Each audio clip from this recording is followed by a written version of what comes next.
Ahojte brankári, vítam vás. Dnes by som vám chcel ukázať ďalší tip na tréning. Čo sa stáva u mladých brankárov, že väčšinou napadajú loptu pádom dozadu. Lori, ukáž nám, že ako to vyzerá. Takže brankár vykročí dopredu a padá dozadu. My ale chceme od brankárov, aby napádali tú loptu pádom dopredu, alebo atakovali tú loptu dopredu. Lori, ukáž nám to ako? Veľmi dobre, Lori to spravili správne teraz. Takže toto, ako treba nacvičiť to atakovanie lopty vpredom. Najprv si klakneme chlapci na kolená, poďme.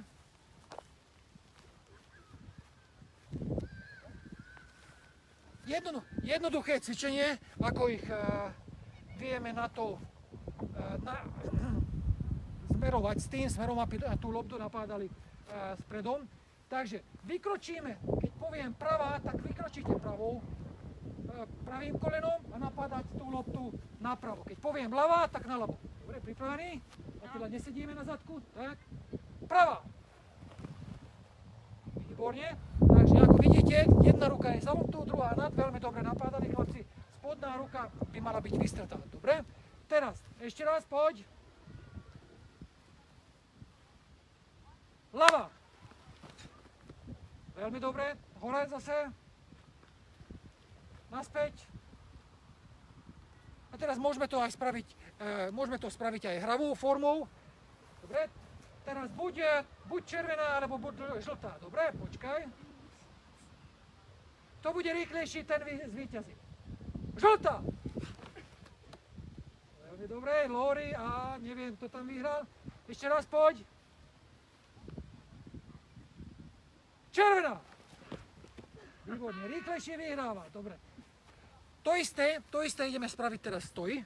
Poďme sa postaviť. Poďme sa postaviť rýchlo. Loptu dáme trošku ďalej od seba. Postaviť.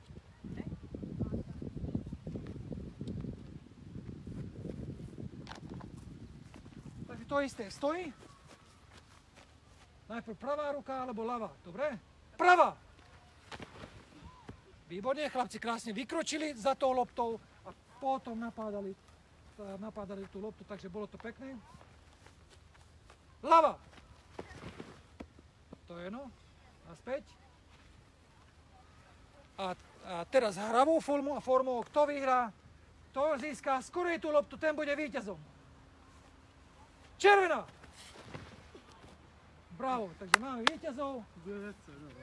To bol dnešný tip na chytanie lopty pádom dopredu, atakovanie lopty pádom dopredu. Ahoj!